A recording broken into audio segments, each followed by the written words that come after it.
Give it a restart here, see if that clears up the bandwidth issues.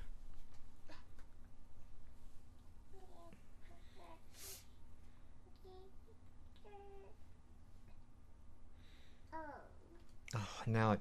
Oh, I know what the fuck it was doing. Goddamn Windows updates. On your Mac? Well, I booted into Windows because I wasn't paying attention, and it went to Windows because that's what I was doing last, because I was doing the game dev on it. Okay.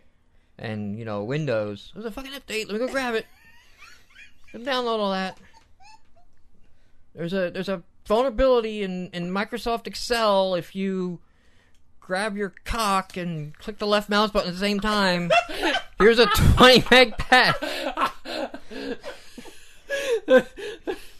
Oh. And it continues.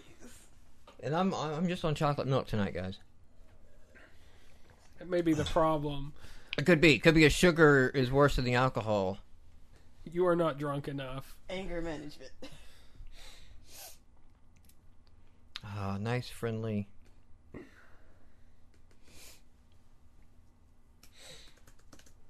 No, not Irish chocolate milk. Just chocolate milk. If they have that. Irish anything. There's malted milk. You can go that route. Yeah, but that's not actually alcoholic. Oh, damn. We're running late. We're running late. All right, let's see. What am I looking for?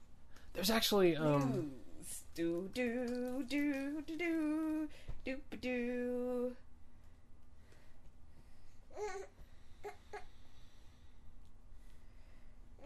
No, there's all kinds of stuff like mudslides, and that is the equivalent of hard... Actually, I think there is something called adult chocolate milk that is... There is.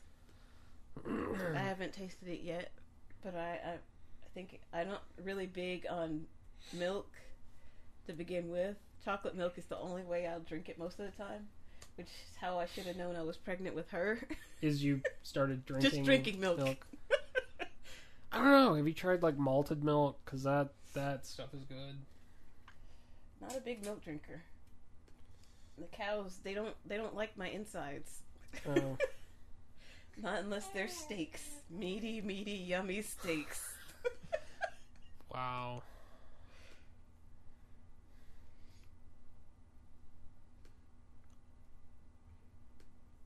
All right.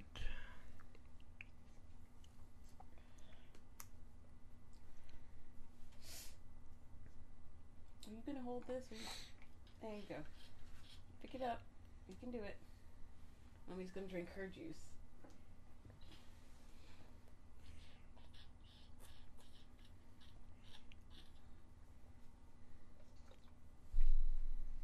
You see, that's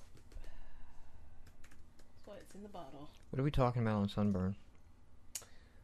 I don't know. Do you want to talk about like the tiled stuff? Because I didn't really have a chance to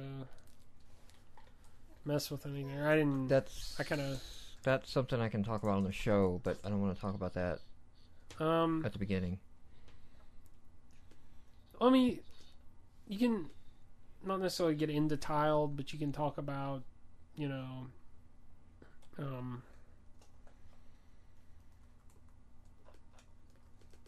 doing 2D stuff, and then it basically works like, I don't remember what you said yesterday, or not yesterday, last week. I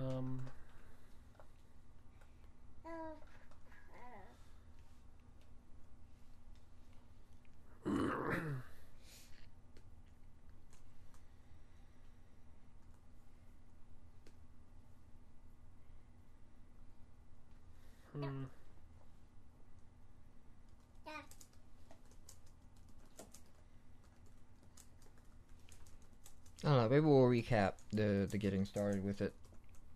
I think. Yeah. Because now that I've done that, we can talk about that a little bit too. And I've actually got a lot of questions about that. Like, it's just a kind of developer, like, all right, what's it really like? Like, give me the hands-on, so we can go somewhere with that. Internet's going in and out on my laptop. I think we just got too many damn Wi-Fi devices in this house. Seems... Yeah, I hear that. I got your commentary that the podcast is shit right now. I got it. I'm trying to load up stuff Busting my balls over here. She would rather make noise than listen to us talk. Shit noises. Yes. She can't say shit yet. And I don't mean she's not allowed to. I mean, she just actually can't. She doesn't even know that there are words you can and can't say in polite company.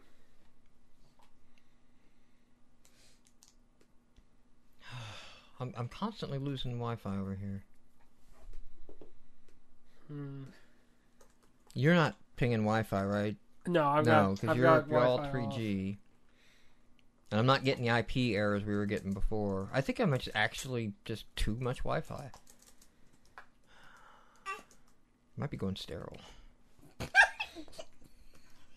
don't think that would have anything to do with radiation. Well, radiation, yeah, but it might be a good thing. I'll go lay my balls up on the router if that's what it'll take. I can't take it to the daughter. I can't risk it. I walked into the school and one of the teachers is like, you're always so quiet when you walk in the morning. You never say a whole lot. And I'm like, I got 3 daughters. I don't get to say a whole lot. I mean, just accept it. You would take the risk of cancer for... No more children!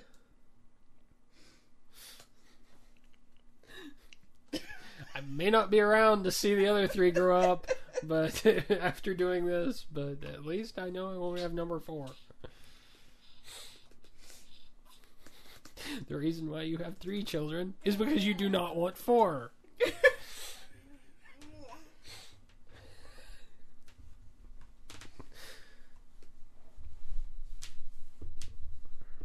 With his first 2 girls, it's the truth, not a stereotype. Wait, what's not a stereotype?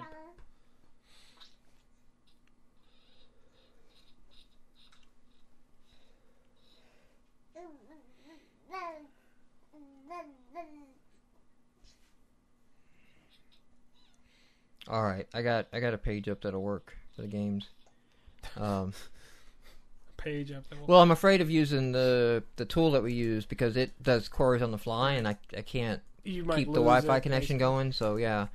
I was gonna say, have you thought like tethering your phone? I mean, because like off balance is our first one, right?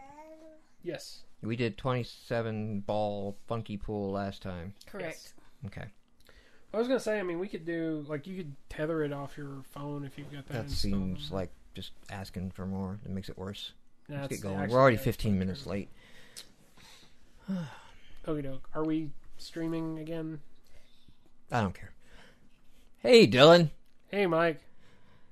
Guess what, Dylan? What, Mike? I've checked out the Sunburn gaming engine. Okay. You've checked out the Sunburn I've checked out the Sunburn gaming engine.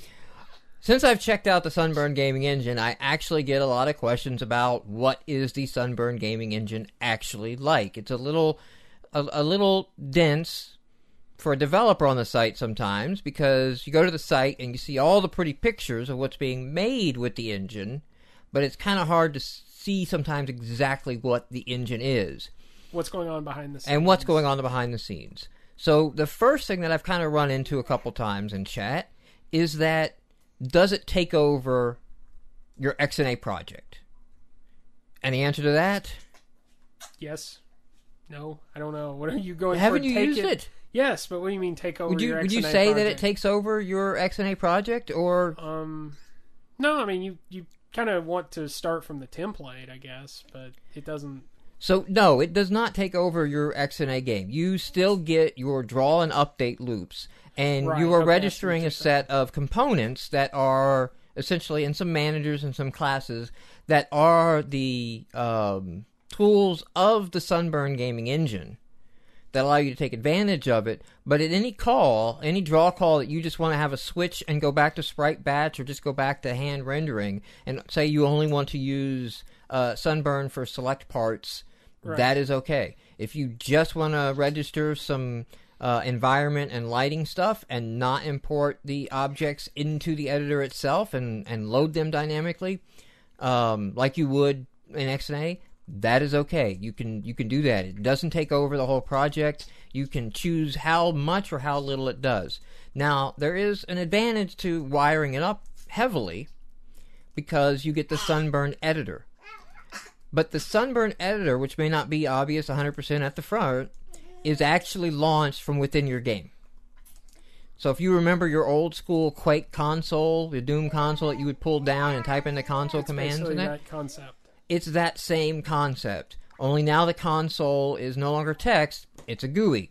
So you hit F11 when the game's running and wired up, and then the game sort of pauses. You have the rendered output, and you have a free-roaming 3D camera now, so you can roam around the level. You can import textures. You can import 3D objects. You can set different properties on them and values and light and see it all change in real time. So the advantage of this is instead of the content pipeline method, where you set some properties and then you import and you see what happened. You change some properties, you rebuild the content product, you see what happens. You get to see all of this change in real time.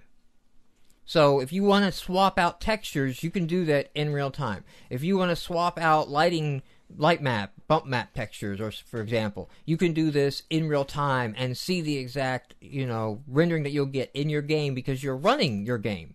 It just creates a chrome around it. So that's kind of a little taste, the intro there. If you have questions for us specifically, we've been doing a lot of these Sunburn ads at the beginning. Send it in to podcast@GameMarx.com, and not only will we play around and check it out, we'll get with the Sunburn team, and we'll make sure we get your questions answered about it, how it works, what the requirements are. One other thing that's interesting, the splash screen is a required licensing deal for some of the packages. I'm not 100% if it goes through all the packages, but I think if you want to just jump in, that you have to put the splash screen up. And there's a little component that renders it for you. But when you're running it with a debugger attached, in I think I got this right, in debugger release mode, like it just knows the debugger's attached, it doesn't show you the splash screen. Like you don't have to wait for that every time you launch up your game. But when you go run it outside of Visual Studio without the debugger attached, then the splash screen kicks in, so you don't even have to worry about that bit. Get it set up and you get it going. I believe there are a lot of smart things it does like that. Like, you can't get to the editor, I don't believe, if you're in release mode, but if you're in debug, it's there for you. So, Sunburn, you can check that out at synapsegaming.com, and if you got any questions that you want to ask us on the podcast, send that to podcast@GameMarx.com. All right, everyone. We'll talk a little bit more about Sunburn. So I want to separate GameMarx doing the plug that we're doing for Sunburn and us using it. So we're no longer in. If you're listening to the audio version of the podcast, you can tell because the marketing music has stopped. Shit's getting real now. Shit's real now. But we're seriously going down the path to using it for our next game. We've changed the and idea we've of changed what the next game is going to be. Because, well, let's just say I sat down to script out the game, to kind of write the main beats and what the game is, and when I came back, I had scripted out a trilogy. And then we kind of started to go down that path, and we go like, you know what? We've made this too damn big for ourselves. Yeah. And rather than compromise on what we were doing, we tried that for a little bit, and just not wanting to do that yet. Let's release some more games and get a little bit better at this, and maybe we can do some 2D stuff and then get some income or something and make it so we can go do the dream game. Yeah, and to be honest, like when I was looking at it, partially to kind of get my head wrapped around it, and also so that we could, for the game, and also so that we could produce some content for the ads. Like you have a pretty good idea of what you want gameplay to be, and because it's a framework, there are different ways you can use it and different approaches, and I'm kind of like, I don't know what I can do that's not going to get so I've been you hit it right on there, because I've been diving in. You've been diving in to touch it, get to know it. What are we looking at? What can we do? Just kind of like that generic research. What is this? But I've been diving in, I want to do X, and I want to do it with the Sunburn engine, and how do I get X done? And Sunburn supports 2D. This is new, and that though. is interesting because I think I've looked at 3D but not 2D, and I think you've looked at 2D but not 3D. So well, I briefly looked at 3D, but I've been diving into 2D because that's what we want to do. Yeah, we want to do 2D for our next game. The opposite. And the reasons that you would do 2D in Sunburn is that you get a lot of the other framework features built in. You know, you can get access to scripting, you can get access to collision detection, you can get access to lighting, you can have 2D sprites throw shadows and things, and, you know, so there's a lot in there. None of these things individually are hard, but, I mean, these guys are highly performant. I mean, they are performance Nazis, you know, and I want to just take that and run with it and make a game and not worry about how to build my engine. You know, I don't want to muck around. We've screwed that up for too long. You know, we've screwed up too long trying to build our own engine instead of trying to build a game. And so now it's like, all right, let's give a solid learn at this. So I've been taking the tiled map editor, Nick Gravelin's tiled lib, which reads the tiled map editor in XNA. So the tiled map editor drops some XML files, 2D map editor, and then you can load this up in XNA using his tiled lib. Got that all working. That works great. There's not a lot there. And now I'm trying to get that map working in Sunburn. So I want Sunburn loading tiled maps in 2D. So I'm going a little bit beyond like a basic example where they have a couple sprites going on. Like, no, I want this. Because when we get this done, we'll have a very nice content flow for the game. Level editors and graphic editors, you know, not that we have plural of those, but the content people can work in the content tools and not have to bother developers, while we can go off and create enemy AI routines and play with special effects and enhance the core gameplay while they can build out the levels, and we can get to a good place that we can iterate on quickly and hopefully get something out. So, diving into 2D Sunburn, though, it's not been a pleasant dip. Because it is 2D is relatively new to Sunburn, so they've been hammering on a lot of 3D features, and they're at the point where they're kind of rounding out a good core chunk of the 3D features that they want, and now they're going to switch a little bit and they're going to give some 2D love. So there's going to be more 2D features coming out soon, but I am getting on at the early point in the engine's 2D support. So number one got you right out of the gate. Like, I spent like a whole day and didn't get anything on the damn screen. And that's always fun. When you spend like a whole day and don't get anything on the damn screen. Was the 2D coordinate system is in UVs, not XYs. And that wasn't immediately obvious to me, because if you've worked in Sprite Batch, you know, and they have a Sprite Batch replacement that you use, you're used to screen coordinates, and everything's set in screen coordinates. I'm trying to lay everything out in screen coordinates, and everything's in UVs, and like, I talk about how I made myself think in radians. I don't think in UVs yet. Like, I think in XYs. I don't think in UVs. When I wrapped my mind around that, I started to get somewhere. But then I had this problem because I was drawing all of these little 2D planes, 2D billboards, just drawing them all out there is what I'm really doing, okay? But I'm doing it through this Sprite Batch-like interface. The edges don't line up, because the engine is still in 3D, okay? It actually is just rendering some 2D planes, and you're drawing on these 2D planes at various heights, so it's actually throwing real 3D shadows off of it. So it's not doing any kind of crazy 2D calculation and altering 2D textures in memory or anything. It's actually taking your 2D scene, making it a 3D scene, and throwing shadows off of it. So depending on what you were coming, like, it's not a 1-to-1 Sprite Batch match and a Sprite Batch match, and it's having, you know, strange quirks. I got on the forums and I posted a message and I fought with it, and it took a day or two to get a reply on the forums because they were going through some site changes. Forum replies have been lightning fast, except for this one time when there were site changes going on, so the team's all focused on like the site change, and not like Mike with these weird esoteric problems nobody else is doing with, because he's the only guy, you know, crazy enough to dive into 2D early. And plus, he's not used the Sunburn engine, so he doesn't know what the hell he's doing to begin with, and they're just kind of noob questions. Literally, my first question is, I can't get shit on the screen, what's wrong? You know, I mean, I was joking about noobs the other day. In all seriousness, Sunburn, like, the tutorials seem to be more geared toward, you know, your editor and things like that, so you know, that was one of the troubles I had with it, was actually getting into the code took a bit of a learning curve. Like, there was this leap. Once you make the leap, you're good. But I did not find that at all, okay? Really? And maybe because we've actually been, like, I did the whole 3D book, and I did 3D systems, you know, more, and, you know, some other frameworks that I played with. I actually found it fairly easy. Because what I did is I took the example, the 2D top-down example in this case, and opened it up, and then just started adding line by line, like, okay, I think this is what I need, I add it, I build my project, and then Sunburn would throw an error of like, oh, you can't call this because you haven't set up a lighting manager. I'm like, okay, I need to set up the lighting manager to enable this feature. And so after about an hour, I had the pieces of Sunburn in place, and I generally had an idea of how they were connected together and what they were doing in that project.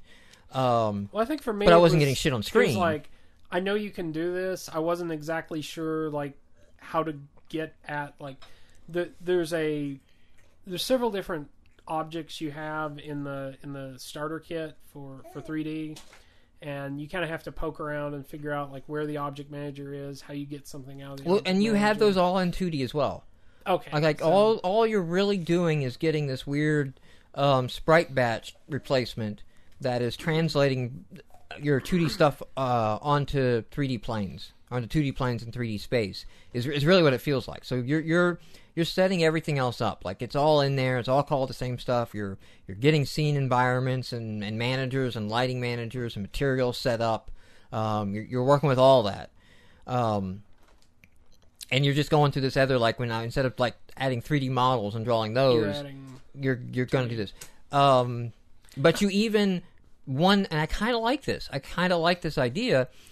Like in the 3D engines, in the 3D frameworks, it's very common to load the entire level and then let the view determine what gets rendered.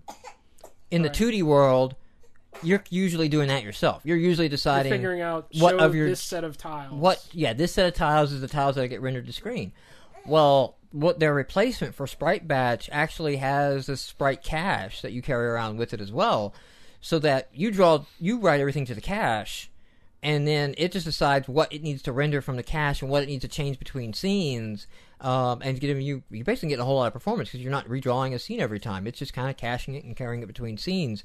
So, I mean, I was really kind of grateful for that. I could take the map from tiled and draw the entire map to the Sunburn and not have to worry about what sections are supposed to be rendered right now. I'll deal with that as gameplay goes, but I don't have to ever go back to the map and decide, well, I got to find these tiles that should be on screen and render them each frame. It's like, nope, it'll take care of all that for me, which is kind of nice. So, I did find the XNA code is very IntelliSense friendly. So, like, you can just hit dot and look down the IntelliSense and see kind of the methods that you think you're going to want to do, and then read from the descriptions, and you can kind of figure your own way around it. I did find it was kind of exploration friendly. And then, you know, we've talked about launching the editor. Anything you can do from the editor, you can do through the API, pretty much. Yeah. In fact, that was I think nice. actually you can do more things from the API side than you can do in the editor. There's features only in the API that aren't exposed yet in the graphical editor. But that was kind of nice on the 3D end, is you can kind of figure out, like, what you're looking for by poking around the GUI, and then you can... Now, I will say, the issues that I was having, and you know, getting shit on the screen, finally getting some shit on the screen, and, you know, because it was UVs, I'm hating UVs, I'm hating life, because I just want to render pixels. I just want to render pixel to pixel, pixel to pixel, go, and, you know, and then the tile edges aren't lining up right, and they create a weird effect when you move over them because they're really 3D and it's a pan. And I'm looking at the 2D example, and I got the same stuff they got, but it's not quite working right. But then I'm using a sprite sheet, whereas they were using like a full-on texture for each thing they were tiling. So maybe there's something with my UVs. Maybe I need to scale my UVs in a little bit from the edges because I'm going from ints to floats. And that's never good, for your math or whatever. So I'm just getting frustrated, and I was almost at a point of like, fuck Sunburn. I was almost like, we're breaking up. It's over. Fuck you. I don't call again. I mean, again, this is 2D is still early, so. Well, it is early, but I mean, that's what we're doing a 2D project.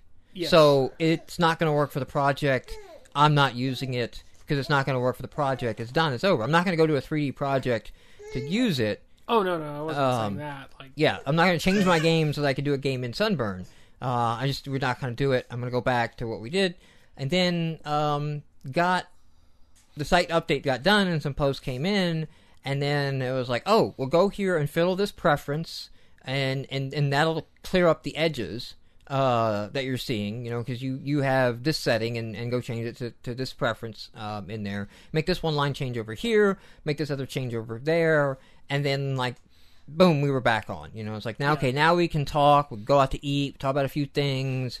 Sunburn understands I need my space. This is my time, and you can have your time over there, but we can't be together 24/7, So we're working through it. It's a relationship. And I imagine if 2D is new, the difficulty in using a 3D engine for 2D is you kind of have to figure out, I think the rougher part on the new, rather than where you're going with, of the framework features being rough on the edges, I think the actual rough part is it's new and the documentation is not there yet. Yeah. No, I meant I guess the implementation, you have to figure out how close do you want it to be to working with 2D or working with 3D. And in this case, you went in expecting it was going to be a lot closer to working with 2D than it actually was, and you kind of had to. Yeah, so the last thing that I've been fighting, and I got a message, and we played around a little bit before the podcast, and we shouldn't have because we started late, but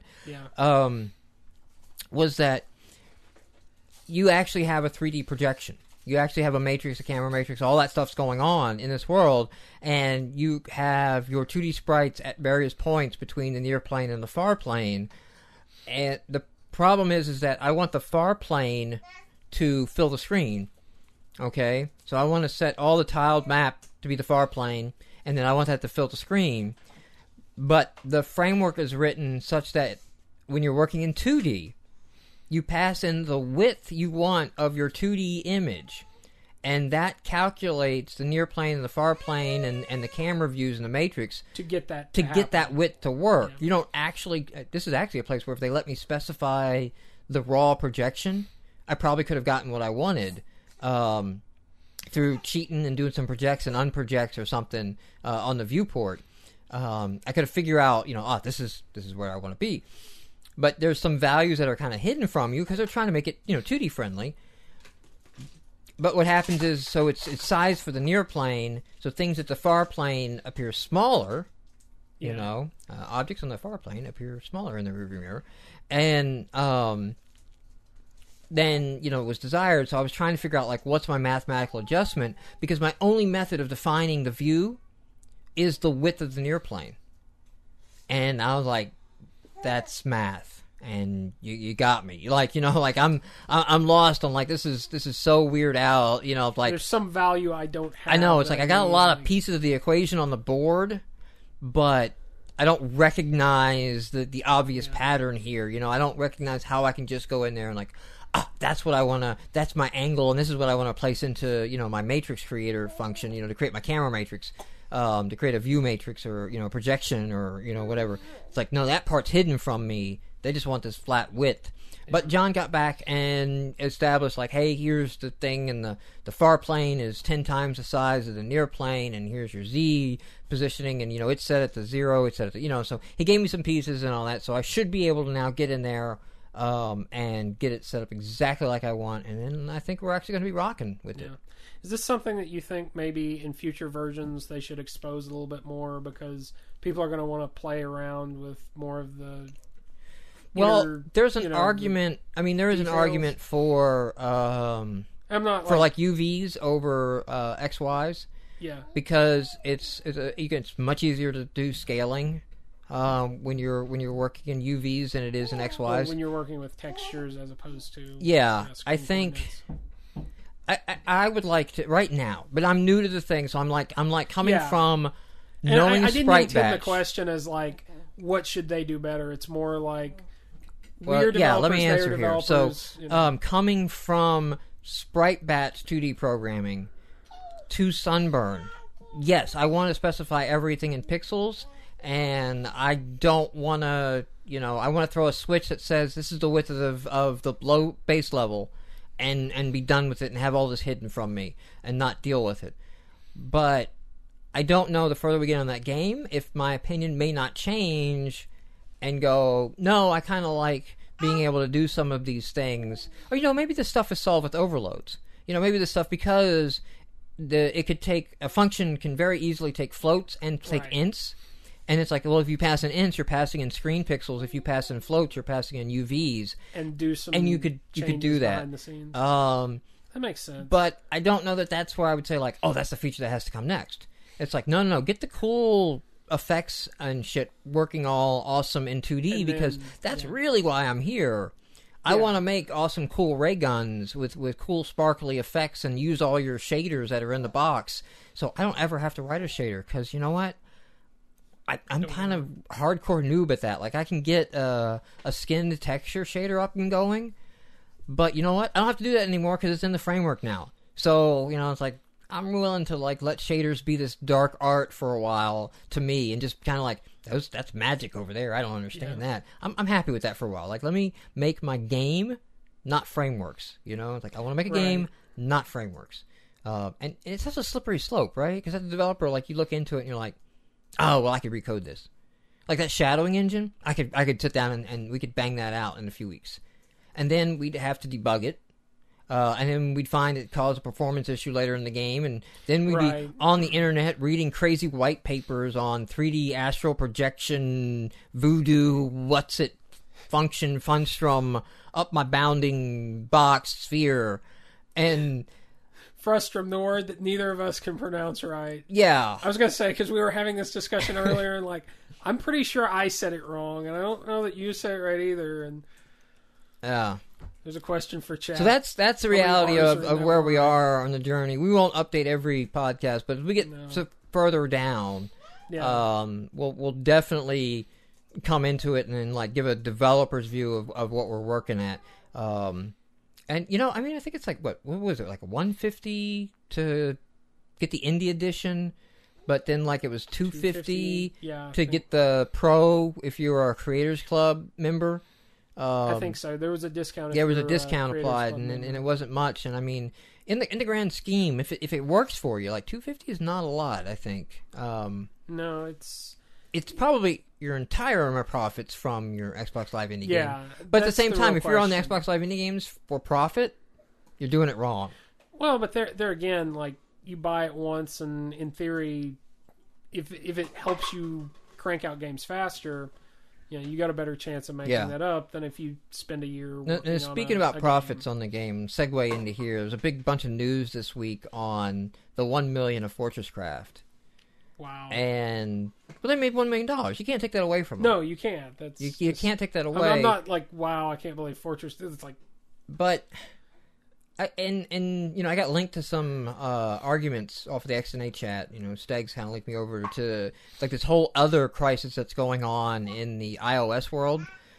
Some guy made a game in Flash. Oh, I think, and he's been spending like 6 months, 8 months, or whatever, to take his Flash game to iOS. And like in that 8 month time frame, fishing. Yeah, Radical Fishing or something like that. Yeah, Radical Fishing. I never played it, but and then like Ninja Fishing released on the iOS, which is kind of like, it's pretty much Radical Fishing. It's cloned Radical Fishing, although it's got much better graphics and looks like it played better. It's like Atari Fishing Derby with the mini game, the way you described it. Yeah, it's. I think that takes the edge so off of the these guys are getting upset stealing. because these other guys cloned them. But it's like when you look at their gameplay, like their gameplay is not unique. They do have a unique combination, I think. I don't ever think I've seen the combo. No. But overall, it's like, it looked like somebody sat down and like, okay, Fruit Ninja is really popular. What can we do with that? Oh, what if we added, the Atari Fishing? Aha, there we go. We've got the combo that works. But the clone is much more polished, too. and looks like it would play better. Like after reading it, the whole indie thing and all that, like even if the indie guy had his version up there, I would buy this other guy. Like I'm like, that looks a whole lot better and polished, and I don't know. I really come down on the suck it up. That's life. That's games, man. If you don't want people, not just an idea. It's also if you don't want people to clone your games overnight, make games a little bit more complex that can be cloned overnight. Like if you have just a match 3 game, then it's going to be cloned overnight because it's a simple, stupid mechanic. Or if Radical Fishing was that popular and he was having problems getting it to iPhone, spend the money to get someone who knows the platform, because you're going to make that back if it's really as popular as you think it is. Now, if it's not, then it's not. But anyway, so speaking of that, so you got the photograph thing. The issue that I take, and I've kind of alluded to this in the past, but I'm just going to spell it out here clearly, that all of the successes that people point to in Xbox Live Indie Game have an asterisk on their record. Yes. Okay? Fortress Craft is a clone of an immensely popular PC game that there was a pent-up, I want to play this on my console. This was posted in the Minecraft forums. People were saying, I want to play this. I'm not sure you're going to bring this to Xbox. Not sure you're going to, I want to play this on the Xbox. And then the other thing that you can add to this is that he was allowed to post in the Minecraft forums that he was making this game. So he was allowed to go into the game with, the millions of users. Yeah, he had a built-in fan base. And advertise to this captive market. I mean, normally you don't get that. He had a built-in fan base for multiple reasons, not just that he could, go into those forums, but that he had people who were wanting it. Could, instantly recognize what it is and know. And he had, as a clone, he has a fan base as that, but he was actually allowed to go market directly to that fan base on the main property. Like, EA's not going to allow that. No. Like, if you're setting out and you're trying to clone one of the EA games, and you go into the EA forums, and you're like, yeah, I'm, check it out, I'm making Mad Dun, or something, Mad Dumb, or whatever, football, and it's like, it's going to be a clone, it's going to work all like this, and it's going to, like, fair use. Change that. Yeah, you probably fair use, whatever. It's a game, you can't, copyright the rules of the game, but EA is going to be like, yeah, not on our fucking forums. They're gonna get rid of that real quick. Can you give her anything louder that she can hear on the podcast? Chain of anger. She is frustrating you. You're. Well, I'm just thinking, all the people listening, and there's like this bottle at like Levelator is gonna like maximize of like whacking on the floor. So he got to do that. So I mean, yes, $1 million. Fucking awesome. That's $1 million. That's more than I ever thought it would get to. Yeah. Especially once it's been announced Minecraft is coming to the Xbox. You figure on there. The Minecraft clones would kind of drop in popularity after that. Yeah, I mean, it's kind of like announcing like the iPhone 5 is coming out. Like iPhone 4 sales stop. But that hadn't really happened. He's been pretty upfront, and he posts a lot of his stats and his sales stats. It's been pretty consistent. So he's getting on there, and that's good. But, I mean, that isn't a big asterisk on that record. You're not going to be able to take something else and get Fortress Craft numbers because you need to have these ingredients. And you know what? This is a one-trick pony, too, because they're starting to get several Fortress Craft clones on there, and each one that comes up dilutes that market, right? Yes. I mean, so you get to a point where... I wonder what the sales for Total Miner... Castle Miner, all of these are going to be. Now, the other one, you talk about I made a game with zombies in it. That gets a big asterisk on its record, and not just for going viral. Yes, the song went viral, okay? Right. But that gets a big asterisk because that game launched the week we were allowed to rate games on the console. Right. So, the week you can do something new on the console, you can rate the indie games, you got to go find something to rate. And then it's like, here's this fun little, there's a ton of fun little one-off games all over the Xbox Live Indie Game service. I mean, that's why we're here, right? To highlight all these 1, 2, 6. This guy, I made a game with zombies in it, was in the right place at the right time. Fun little game, not much to it. you can rate all of a sudden. So all of a sudden everybody's giving 5 stars and talking about giving 5 stars because they can rate games to that. And then it kind of feeds on it. And then the song helps it kick off. And so you kind of have matched to some kindling here and like, boom, it takes off. And you get a lot of sales off that title. That, again, is not something you can repeat. Well, to be fair, I think any of the huge successes on any platform are naturally going to be outliers. Like Angry Birds,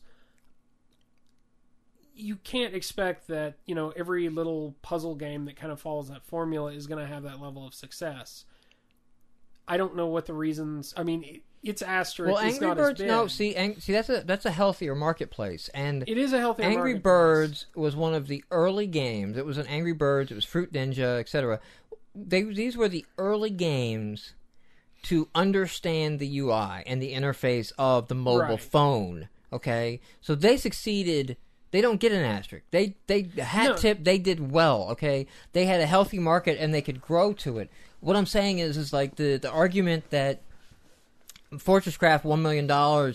See, you can make money on indie games. No, it has a major asterisk over its head. You can't come in with a new idea, okay, and make that. Kind you of can't money. clone Angry Birds and get Angry Birds success.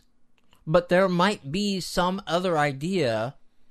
Ninja fishing. I don't know. There might be something else that like gets it down and gets an addictive hook plugged in, like Words with Friends. Right. Words with Friends hit that right niche, and again, it blows up. Okay, you don't have a Words with Friends. You don't have an Angry Birds on Xbox Live Indie Games. You don't have a game because of its gameplay mechanics and that it was a good game for the platform and it scratched an itch, blew up. What you have is some good games.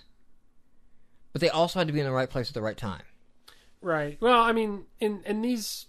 I think what I'm saying is I think that there is a certain level of that on every platform. I think even on iOS, there's not... it's not like a linear progression of how much the bottom, the middle 20% and the top 20%. No, I think you're making the argument that pisses me off. You're missing the point here.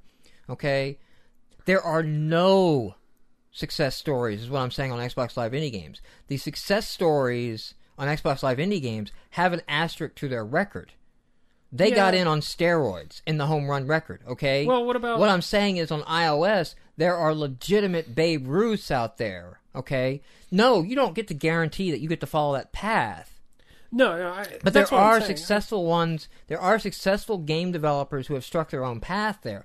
Though they do not exist. You can't say that you can do that on Xbox Live Indie Games because of Fortress Craft.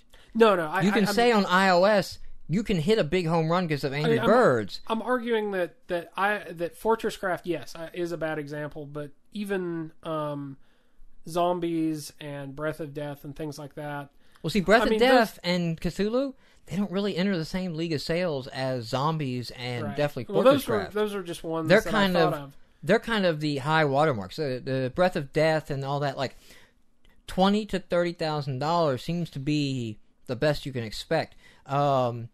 Now, there's some other weird niches. Like, you can tap in and be Easy Muse, right? So you can come in and be a music-making application, but you have some other things there that are going to be hard to replicate in a game. One is niche audience that will pay $10 an app. And guess what you can't charge anymore?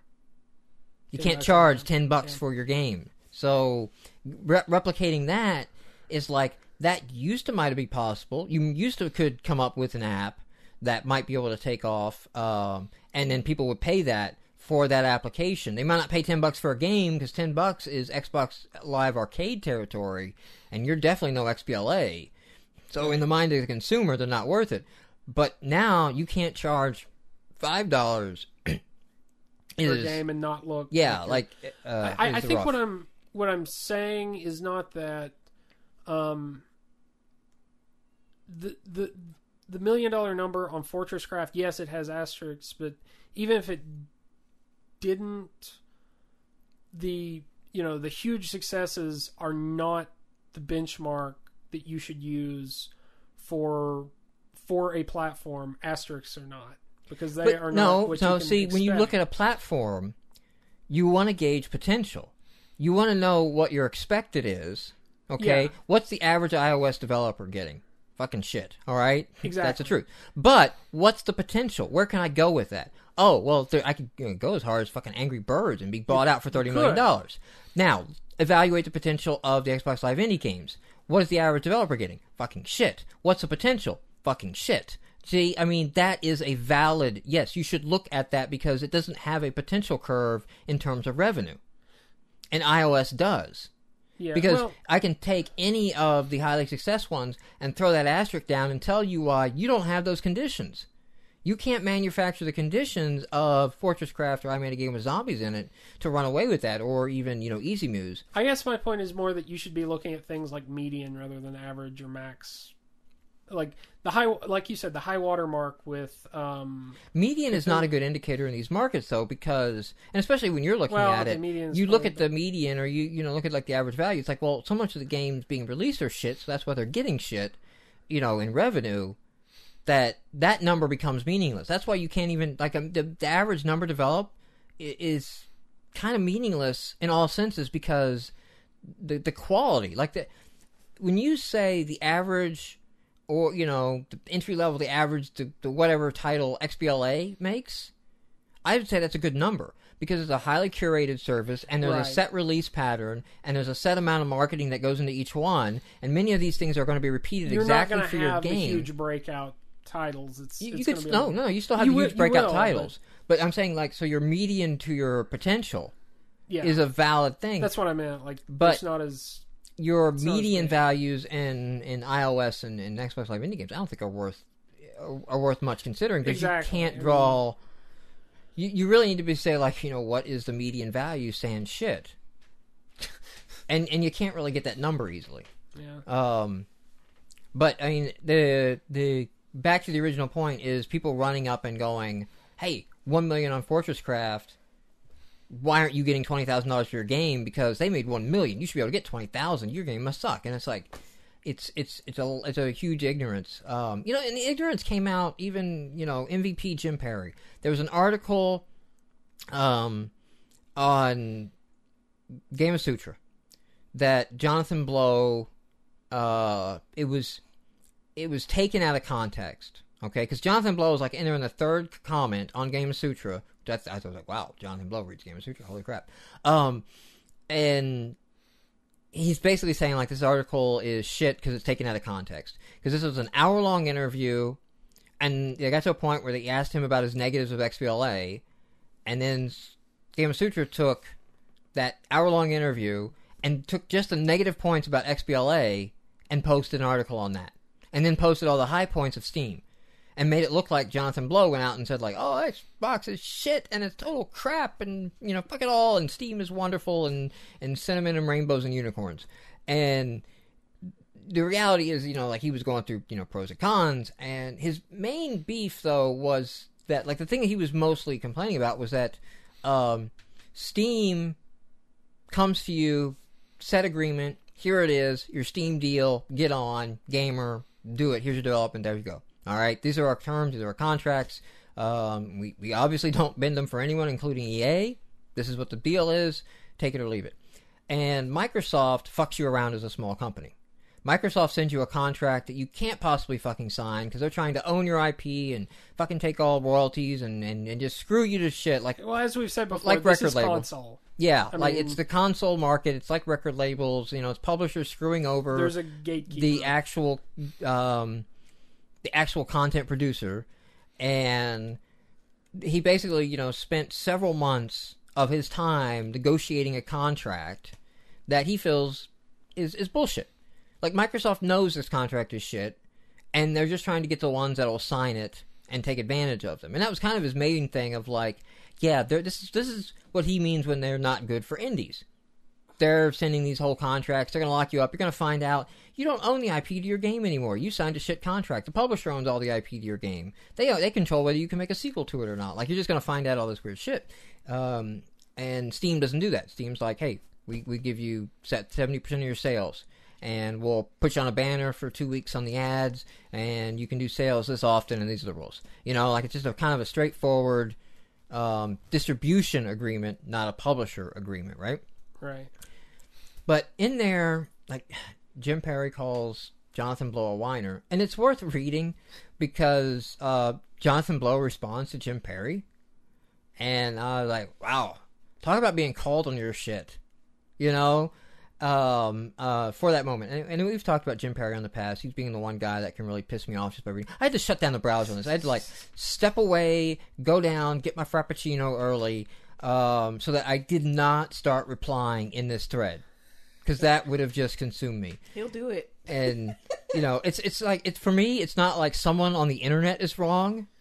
It's Jim Perry is wrong on the internet. Okay, that's what it is. If a person is wrong enough, then it becomes a vendetta. Yeah, it becomes a single person, and yeah, I have. And he's an MVP, which means he's a moderator. Yes, so there you got moderator hate built in. Get that for free. But what he posted off, the one that really set me off, was not him like Jonathan Blow was whining, and you know, it's like, oh God, he got all this money, and he should just shut up and be happy about it, or something like that. And it was bad. That was bad in the sense that Jonathan Blow came and said this article was out of context and made him sound that way, and he did not like it at all, and he called out Game of Sutra on it.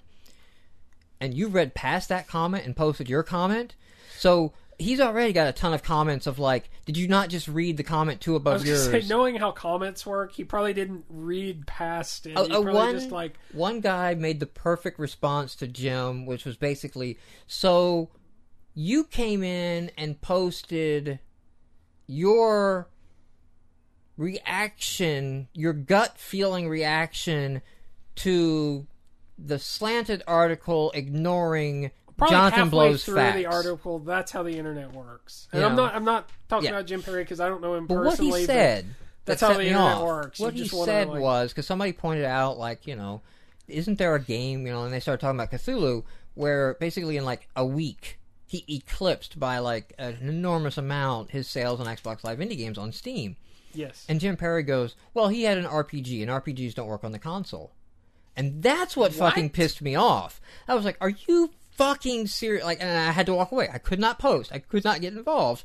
You know, it's not good for my blood pressure. It wouldn't be good for anything. But it's like, to say that, to be dismissive, like, Cthulhu Saves the World failed on the Xbox because it was an RPG, ignores all the other issues with Xbox Live Indie Games that are pretty much accepted. Yeah. No promotion, no visibility, hard to find. That Cthulhu Saves the World was released into a dashboard freeze, so it got buried. It got slammed by the ratings abuse. On top of just the normal bullshit, it lucked out and got some free bullshit. You know, not playing games. And then to say that RPGs don't work on the console, when that's kind of released at the height of like all the Dragon Age, like, oh my god, console RPGs. What's funny, some of the most polished Xbox Live Indie games I've seen have been RPGs. They're Maybe that's because I'm an RPG fan, but yeah, like that's, you know. I mean, before the ratings were trashed, a lot in the top ratings were like Cthulhu and Breath of Death and Bonded Realities, and you know, these are the titles. And again, that's my point. These are not going to be the crazy breakout hits, but these are going to be the high watermarks that like you can reasonably expect. So, have we alienated the chat? Or are they on the same topic too? They're on the same topic. Any worthwhile notes, comments, points? Shonard says he pushes your buttons too. Several others say, I don't know who that is. You don't know who is? Jim Perry is? Yes. Fucking noobs. If you don't know who... I'm sorry. If you don't know who Jim Perry is, and you're in the world of Xbox Live Indie Games, you're either a pure gamer... So you're listening going to to this start podcast. A fight. Wait. Hold on. Let me explain this. You're either a pure gamer who listens to the podcast just to find what games to play, and you don't exist, because I don't believe anybody is that listens to this podcast. Email us if you're you do. A developer who hasn't been around the forums long enough to realize who Jim Perry is. And trust me, guess what? You will. You probably know him as MockX Games, because that's his handle in the forums. So you're pissed off at other people because they don't know this one person to be pissed off at. Who is your internet arch nemesis? I am so pissed off because I talked about Jim Perry, and that's pissed me off, and this whole glass of sugar-filled chocolate milk, like, It's going to take me 5 hours to calm down and go to sleep tonight. If your typical reaction to anything will piss me off now on the internet is being pissed off, I'm pissed off at fucking rainbows. I think I see your problem. Fucking rainbows are pissing me off right now because they fade out. They don't actually go down to the ground. Like, you see a rainbow, and it's just like this little piece. Like, you never get like the full arched rainbow. They Where just the hell did half-ass this come from? I'm just, anything can piss me off right now. That's where I'm at. I don't know how. This is why I do not reply in Jim Perry threads. This is why I avoid it. I'm trying to figure out where rainbows came from. Like, has this been going on for a while? Is this just one of those things? It's there. It was beneath the surface, but now it's all coming up. It's all coming up. So let me understand. You hate essentially the laws of physics and nature. Like, light should not freaking work like that. It should work like... Well, it should make up its fucking goddamn mind. Is it matter or is it energy? All right? Let's stop dicking around here. I mean, for crying out loud, we fucking gave you the universal goddamn constant. Like, the highest number, like, that fucking trumps pi, that trumps all other mathematical numbers right there, That's probably more powerful than, the square root of 1 in imaginary numbers and Mandelbrot plots. Because one day, like, that thing is going to somehow make hyperspace or light interstellar travel come true. And yet it dicks around. It's like, oh no, you look at me like that, I'm madder now, And you know what? The fucking little gamma rays that go through the box, and they look like waves, but then they go like straight through, like they don't know what the hell they are on, and they kill the Schrodinger's cat, but then the cat's alive. Fuck them on 2 counts. Because 1, I can never remember how that shit works, and I have to go read Wikipedia again to get that all back in my head to understand that whole test that you do you know what I'm talking about? The scattered particle test?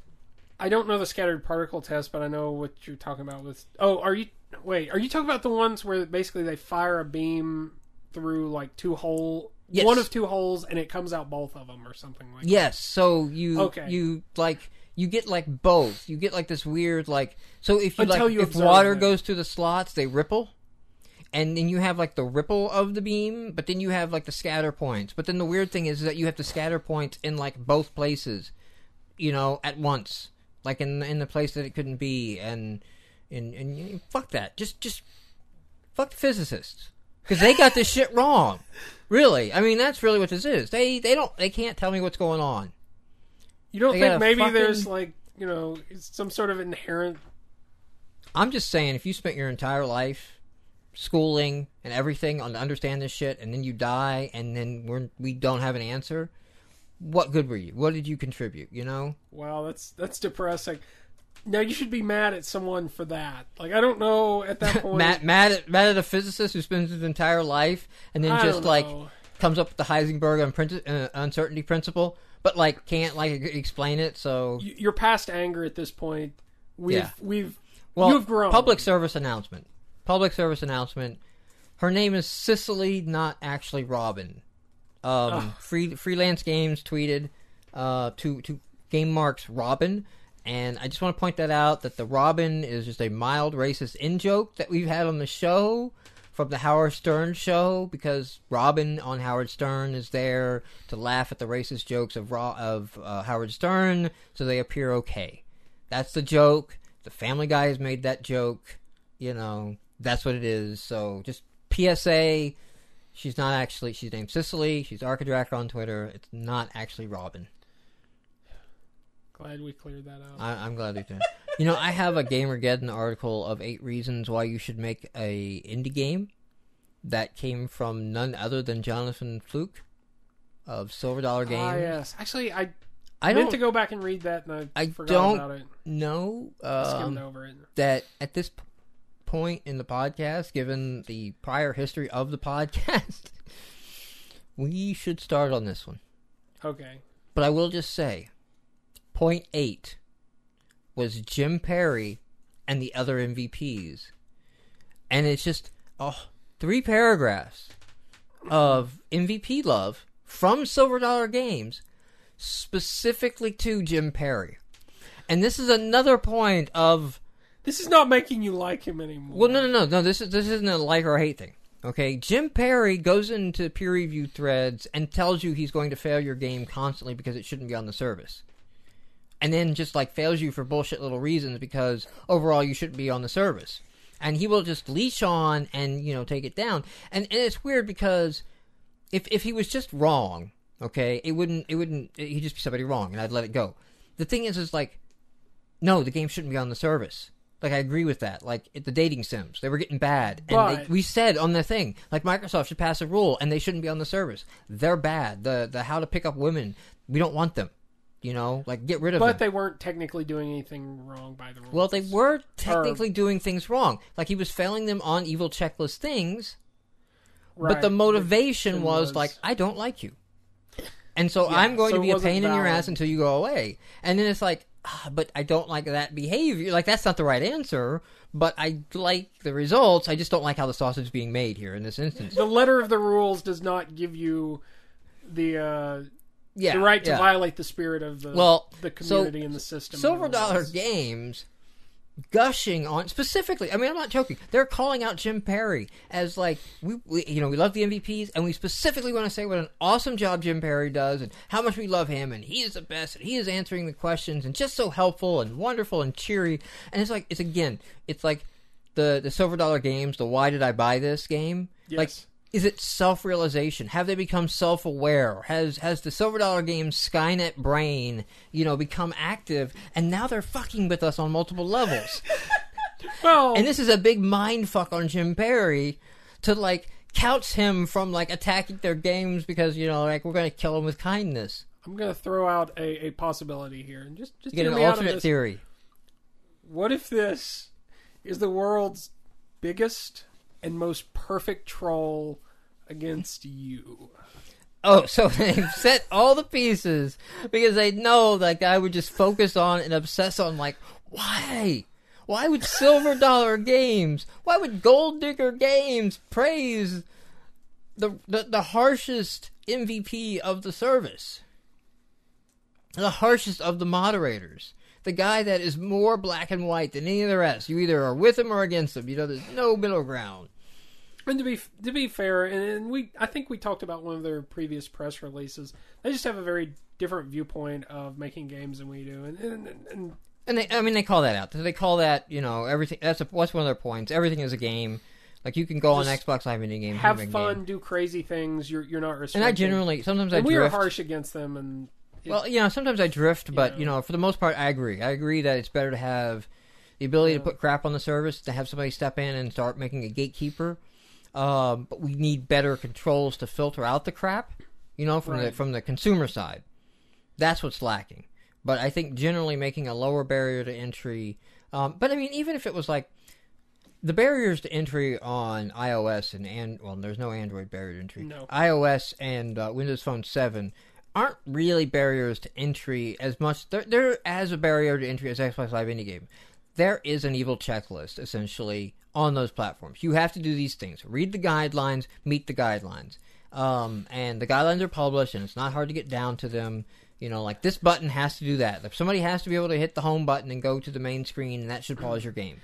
It comes down to the rating system there, and how accessible that is, and how easy it is to sort. Yeah, so I mean, they have gatekeepers on those systems, but they're not. I don't really count those as gatekeeper systems in the same breath as Steam and. Yeah. But no, not really, because I mean, Microsoft has come out and said, like, you cannot have a game that is only videos, right?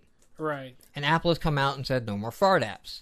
Right. So, like, these are 6 of one, half dozen of the other. And I don't know how it's changed, but there were a lot of stories about people being failed. And again, those may be the exceptions. But I mean, to the rule Apple hasn't come out and started going like, those graphics are shit. Okay, yeah. And you failed. Whereas, like, Steam and XBLA, those I do look at Gatekeeper, they would go, those graphics are shit. Yeah. Okay. On that. Happy news. Go to Indie Gamer Chick. Is she still in the chat? Carrie's still in the chat. Indie Gamer Chick? Yes. IndieGamerChick.com, and you can register to win 1,600 Microsoft points.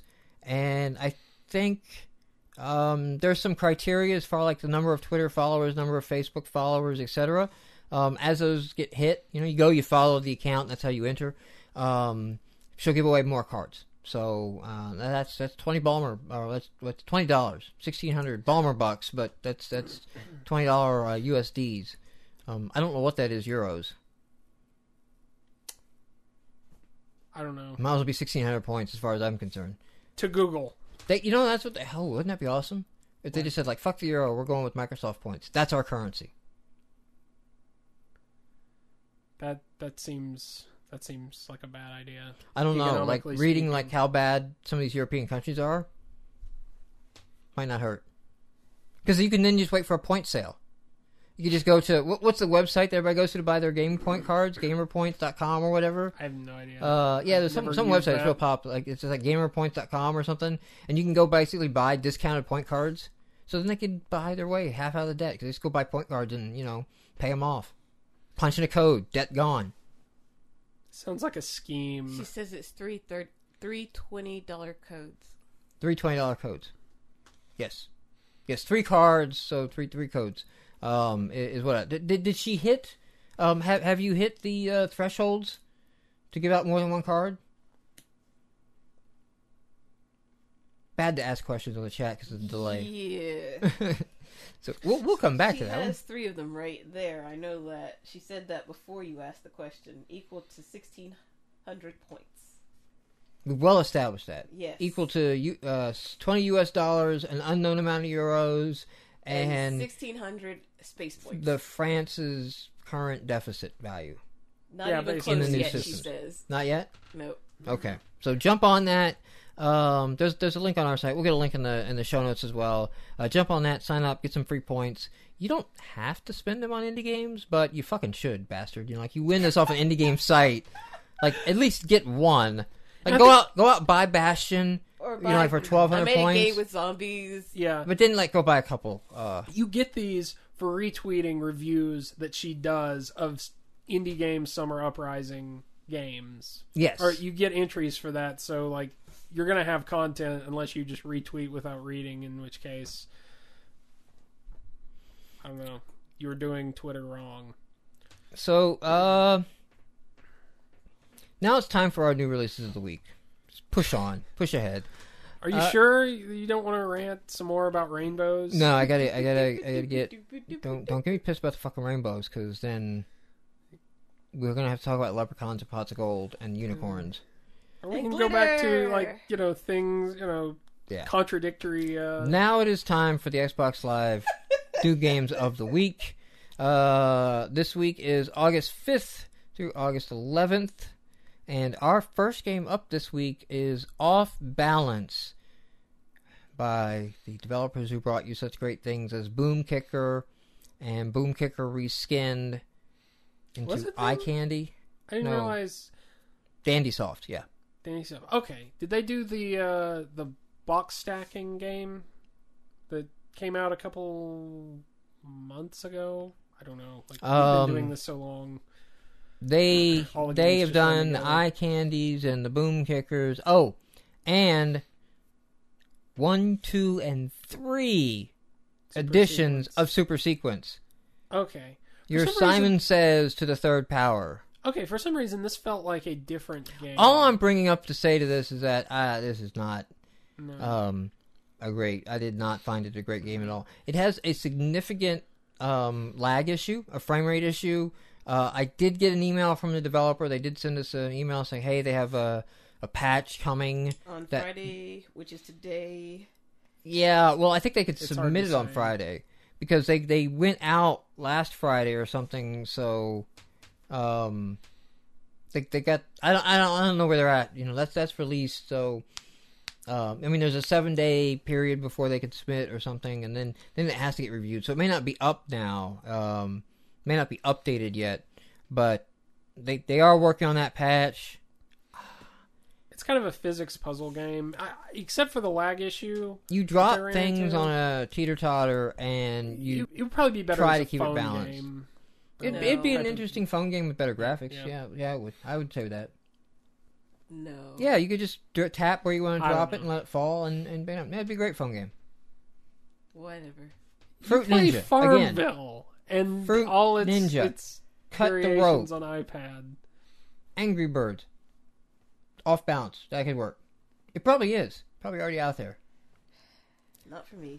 Next game up, we did video of Yes. No Luca No. This is a cat owning simulator. by Silver Dollar Games.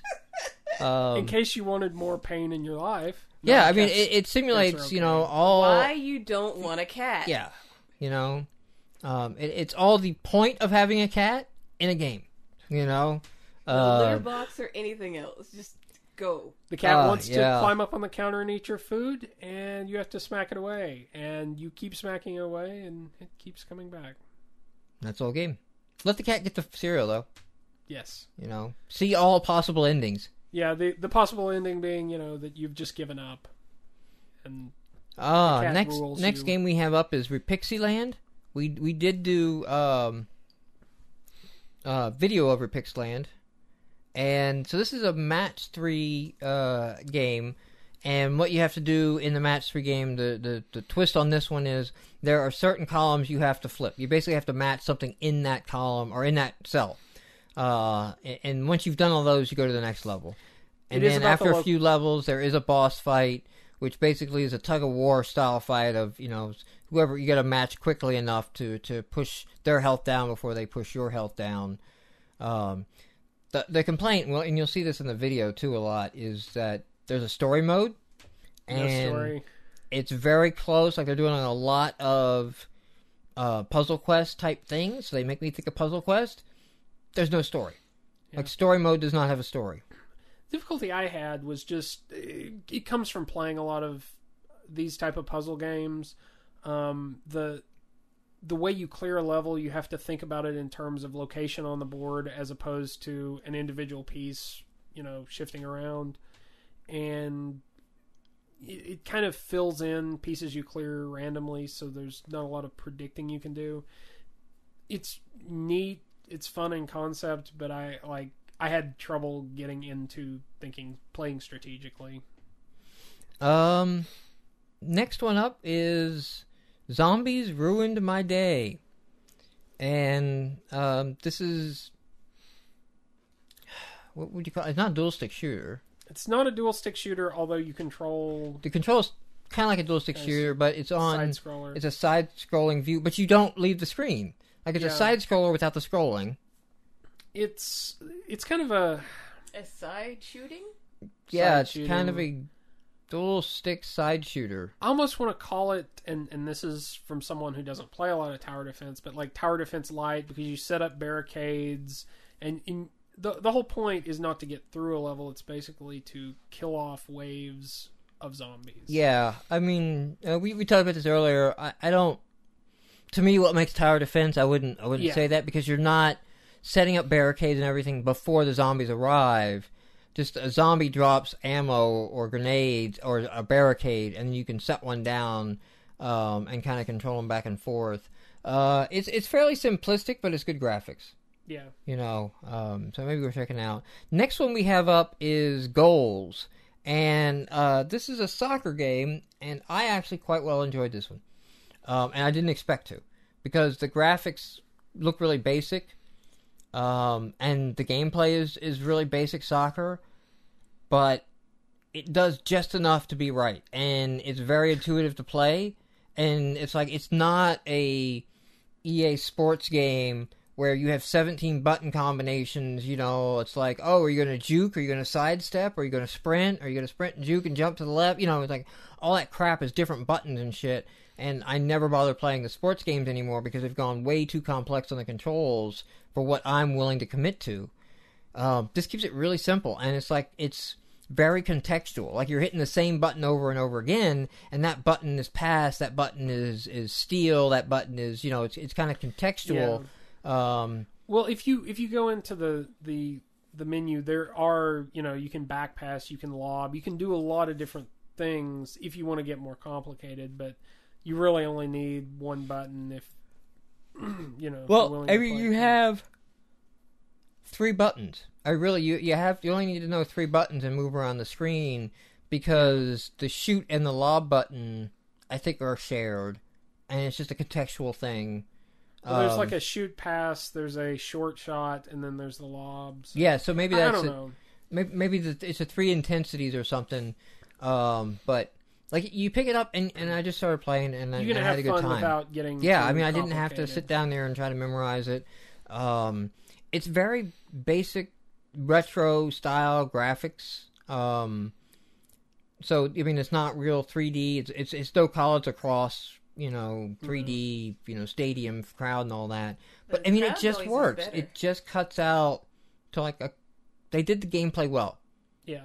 This is a good one that's like, you did the gameplay really well and keep these gameplay mechanics and spend a bunch of time adding the extras in. And you can have a damn great game by building upon an existing game, like Goals 2, Goals the Quickening, or whatever comes next. Could really be a breakout hit. But if you're a fan of sports games at all, I'm going to say check out the trial on this one, definitely. And it's got multiplayer mode and single player mode, so you can get that in. And it looked like it could do up to 4 players. Yeah, you could split teams, basically. Next one up is Wisp Array of Light. I've once again forgotten. We looked at it earlier, and I forgot what this was. It's a side-scrolling shooter. Yeah, and it's mostly in Japanese. It's still playable. Oh, yeah. So, and it wasn't. I pulled up the developer because it reminded me... No, wait, it came up. DK Alpha. Did they do... the... Mimi, yeah. It did remind me of that. And no, it doesn't look like they did. But it did remind me of Did they do another shooter? The Mimi game. They've got a lot up here. Okay. And most of it is probably unpronounceable by an English speaker. Yes. But in a different character set. Yeah, so the thing is it got way too many bullets on the screen. I could barely make it into the next level past the first boss. Did you figure out that there was the X button, the A button and the X button did two different things? Yeah. So the X button was the large blast. Was that the X button? Yeah, and it seemed to shield you. I don't know. A little bit. But not much. And you kind of had to power up the X button, and then you could blast it out, and you could blast out the main boss and basically knock down health a lot. Again, I wish I could read the health It's a really screen. arcadey... It's a Japanese arcade scroller, and it's got a lot of things on the screen at once. It was too much for my cup of tea on this, but I could definitely see the niche that it's going for, the gamer niche, and I think it might appeal to some people. Next one we have up is Robot Platformer. We did video of this, and this is... At first glance, it looks like a very crudely drawn platforming game. When you sit down to play it, you start to realize there's a lot more effort in this design and the game. It's kind of minimalist. It's minimalist, not crappy. And you get going. The platforms are kind of interesting, but what I thought was really cool is it's got this nice hip soundtrack that kind of goes from folk into jazz, and it kind of just meanders back and forth between different styles. And it doesn't really seem to break. It seems to just constantly build up. Maybe I'm just not catching the sound breaks, but it does seem like, hey, it's just slowly switching from one to the other. Your guy's got kind of a hip little hipster vibe to him, and he kind of bebops when he stands still. Yeah, the animation is really neat. It's I don't know, you guys, it's kind of crudely drawn, but I think that's part of the style. And the animation is just, it looks like it's 3D, but it's not. So it's definitely, if you're into platformers, worth checking out, I think. I think this is worth something to look into. The next one we have up is Onyx Dana, an ebook, which it is an ebook, but it has something of a game. There's some game where you place potted plants in a picture, but I don't know what the game is. Let me place the plants. You have to hit A, and you have to use the D-pad. A. Oh, the D-pad. Okay. The D-pad. It says that on the menu. I don't know what they're going for here. There's no... It looks like a Bible game, I think. But it's not quite. Well, I could understand if it was just an ebook reader, but I didn't figure out how you can't. It's got the ebook in it. Yeah. So it's not an ebook reader. It is an ebook. Yeah, sorry. So, but it does have some weird stuff. It's junk. Just skip it. Just go I don't care how good that story is. Like you can upload a Kindle. I mean, like publish a Kindle. Publish a Kindle. Man, if you want an go. ebook, go to Amazon. Publish your ebook on Amazon. They got a little thing. You hit browse, upload the file, and you're done. Yep. Next game up is Crazy Balloon Light, and I think I read somewhere, it might have been on Indie Gamer Chick, that this is a remake of some balloon game, ancient. I never played. I've never played it either. It's crappy. I just, I bombed out. I jumped out of this after a minute. Like it's just move a balloon around and avoid the spikes. But the trick but is of course, balloon is constantly swaying. the balloon is constantly swaying and it has shitty controls, and it's like it's hard. I don't know that being hard because you have shitty controls. It's almost artificially hard. Yeah, I guess, is the it's way to like, put it. is that a true game mechanic that I want to say like, oh no, yeah, this game has shitty controls. That's the gameplay. And the gameplay is shitty controls. Like, no, I don't think I'm ready to go there yet. Next one up, Paradise, Locretes. Laura Keats, whatever, another ebook. It's literally a book about parrots. Book about like parrots. Reference book. Look them up. Look up by type. Yeah, whatever. Look by picture. Next one up is Moon Cheese, which we had a debate on the video. We did record a video on this, on whether this could have been a mobile game or not. Whether, you know, you said this looked more like arcade cabinet type feel. But you play a bouncing dude and a firecracker, and you got to keep bouncing on trolls to stay alive and avoid certain types of trolls when you bounce. You both seem to enjoy this game. I did not at all. I don't know. You just kind of have to get. It's kind of mindless in that, you know, it's just, you know, reflexive action game, but it plays very smooth. Like, in the difficulty curve, it starts out pretty easy. You don't have to think about it too hard. You kind of have options. Eventually it scales up to the point where it gets difficult, but, you know, it's pretty not fun. bad. So next one up is Cycloid, and this is Breakout on a Circle, which yes, I think has already been done before on the service. I remember seeing it's called, something about it. It's oh shoot, I peer reviewed it and was really impressed, and then I found out like it was somebody who had like an XBLA game, was trying to make a demo or something, or an indie edition. Like it was a larger group making the game. Like I was actually like scared when I played. I was like, holy shit, look at the insane production values on it. What was that game called? Why can't I find you? Because it was something indie edition and all that. But I mean, did you see anything redeeming about this game? Not really. I felt like it was a neat concept. I hadn't seen it before. The problem I had, and I wish this had been like a configuration option. The location of the paddle actually mapped to your thumbstick. So if you wanted it to go to a certain location, you pressed in that direction.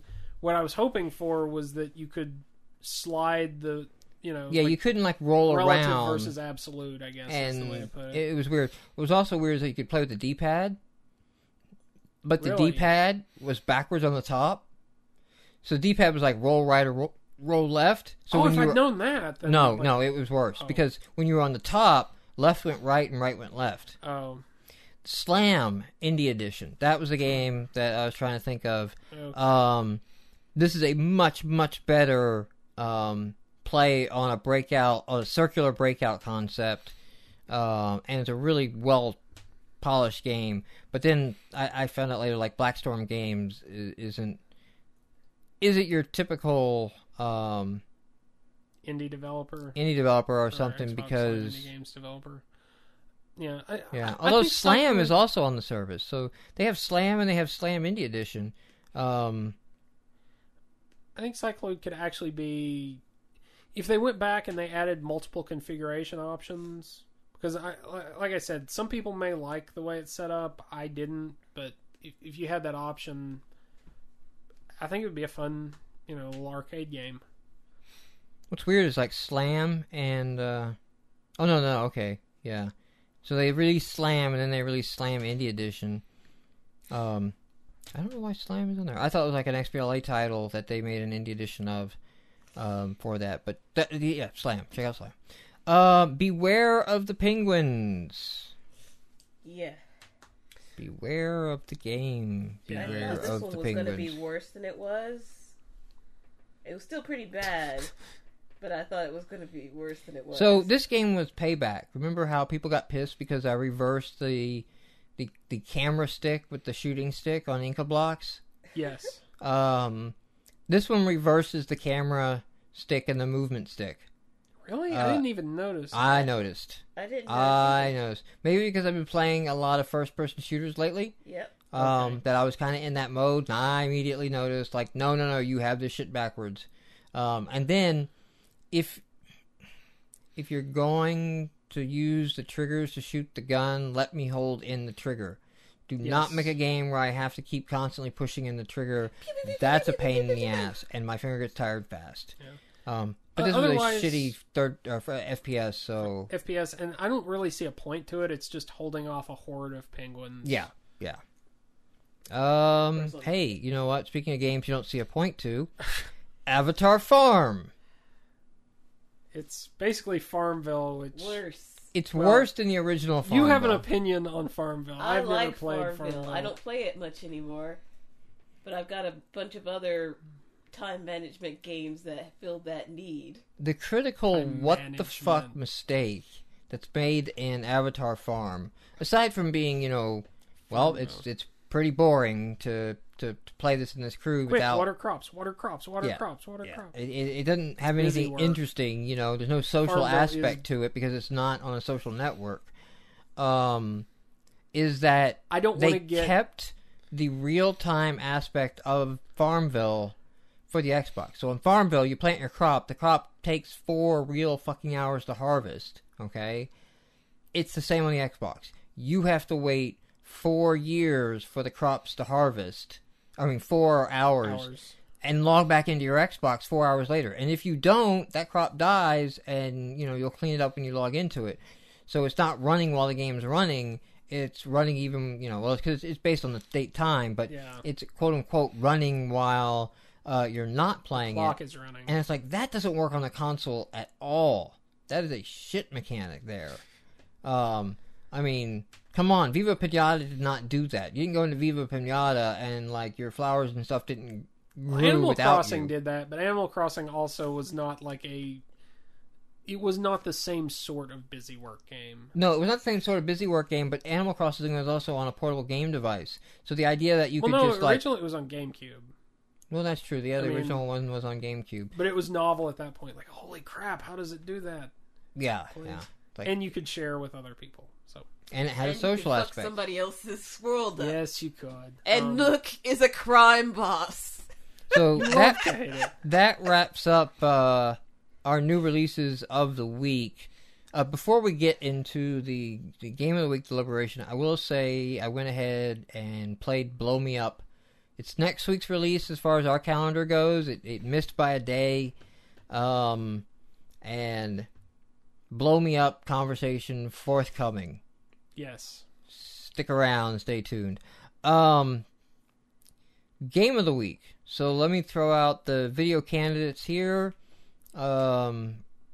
Repixieland, Goals, Robot Platformer, Moon Cheese, and Avatar Farm. It was kind of the major one. Zombies Ruined My Day was in there. Zombies Ruined My Day. Yeah, we did videos of We that did as video well. of No Luca No. I'm not throwing that in the candidate list. Are you I know. making? Are you No. making a nomination there? Are you gonna make No, a case? I'm not. I'm trolling. Oh, okay. Trolling. So I liked Goals, I think, and what else would I say besides Goals? I liked Robot and Moon Cheese. I like Moon Cheese and Zombies, and to a lesser extent, Robot Platformer. You both guys liked Moon Cheese. I don't. What are you seeing in that game It's I am dumb not. fun. It is dumb fun. It's a good good arcade game. It's like I said, it kind of hooks you, and you don't have to think about it. And I like the style. Like the music and the art are definitely like the retro sort of thing, and not as you have said before, retro as an excuse for being crappy, but actually legitimately retro. Some legitimate retro style going on there. Well, pixel artist work. So nobody's even going to come in on goals. Nah, it's a sports game. I'm not. It was a good game, and I definitely agree with it. With your take on it, but when I played it, I was just kind of like, it's a soccer game. And I liked Robot Platformer, but I don't know that I would throw that out there. Although I don't know that I would throw out Mooncheese either. I'm having a real tough time picking number 2, so I don't even think I can vote. I don't think I'll. If you guys are Mooncheese is. Yeah. Robot Platformer it's a puzzle platformer, and the gameplay and things like that. It doesn't seem like it's going to appeal to your mainstream platformer. Like, it's kind of a different. It doesn't, and it's a little bit slower. It needs longer and more complex puzzles. I mean, I know there's like 42 puzzles in the whole game, but it didn't seem to have any hint that these things were going to get more than a screen or two large, to go through. So that's what holds me back from it, is that mechanic-wise and the beats and the graphics and the art's all working for me. The actual platforms themselves, the puzzle platforming themselves, is not. I can agree with that. So, Mooncheese it is then? Is that? Yeah. Yep. Looks like it. All right. Congratulations, GameMarx Game of the Week. Anything before we wrap up here? What's going on in chat? The game we were thinking about, Nook. Animal Crossing was originally on the 64, apparently. Oh, okay. GameCube was the first place I played it. Let's see. That seems right. That seems like a 3D N64. I can see that game as a 3D N64 game. Yeah. Steggs apologizes for his game coming out. Peer review was so slow. Oh, he apologizes for it not making this week? Yes. That's his apology? Yes. Are you wanting him to apologize for something else, or are you saying that he has nothing to apologize for? He will not apologize. He's not going to apologize for the blow-up doll graphic. He's not at this point. At this point, he's been doing so much of this title artwork, I'm beginning to think it's a fetish. Like, just let me think of the most horrible thing I can draw. Go. Yeah. Let me take that. I mean, because on the blow-up doll, all right, he's actually drawn the mouth like the real blow-up doll, where the mouth is blown to be, tight, basically, for what the mouth's going to be used for. Because the mouth has 2 side curves on it. Not a tongue, but 2 side curves to remind you exactly what that hole is for, and why it looks like that. So I think you're overthinking that. How it's in my face every time. Every time you beat that level, it's gonna every time you beat a level. Although I want to know who stole every who. Level. Who ripped off who? Who ripped off the post-it note concept for the comments between levels? That's right. Robot Platformer or Blow Me Up? Who stole from who? Because that was kind of weird back to back to see both people going to post-it notes. I'm sure that's been done somewhere else, or at least maybe not post-it notes. Yeah, but it's not interesting to talk about. As Steg pointed out to me in IRC chat, if you clone a game from like 20 years ago or so, that's not interesting. It's when you clone a game from a few months ago, that's an interesting argument. Oh my God, you're evil. So it has to be cloned from. If there was a single source that they both pulled from, that would not be interesting. So you're trying to create a controversy. It's not that Microsoft and Apple stole from Xerox. It's Microsoft and Apple stole from each other. That's the argument everybody has. Right. It's like, oh, well, Microsoft had that feature and Apple had that. It's like, yeah, well, they both took it from this guy over here, but you don't care about that because, You know, who What cares does about Xerox that? do now? Copy machines. Yes. What did we watch where they made a joke about a Xerox machine? Oh, Mad Men. Like, there's this awful joke in Mad Men of, like, you know, there's not a magical machine. You could just make paper copies of, you know... hundreds of paper copies in a few minutes? Yeah, because, like, the one ad guy steals a report from the other ad guy, and then they're in the meeting, and then he sees his report there, and he's chewing out his secretary for letting it get stolen. Because, you know, there's no device that would let you just copy papers, you know, in a few minutes like that, you know? And it's like, really? That's most of Mad Men. Anachronism. I've heard it's good things, but, you know, starting to watch into it, I don't know that I actually will watch it. It had several good chuckles, but no good laughs, I thought. Anything else in chat? Sign out here? Nothing that I would care to repeat. Ooh, wow. So at some point during the conversation, some point during the podcast, conversation in chat diverged into something else. Yeah. No, Other I think things, conversation like in different chat thread. started there, diverged into the topics of the podcast, and then went back to the diverged original out. topic. Yes. Like, it was a tourist. It was, yes, it what's was. this all about? Okay. All right. Well, hey, everybody gets to go to bed a little early tonight. Thank you for tuning into the live show, and thank you to those who download the podcast and listen to it. Let's do this again next week.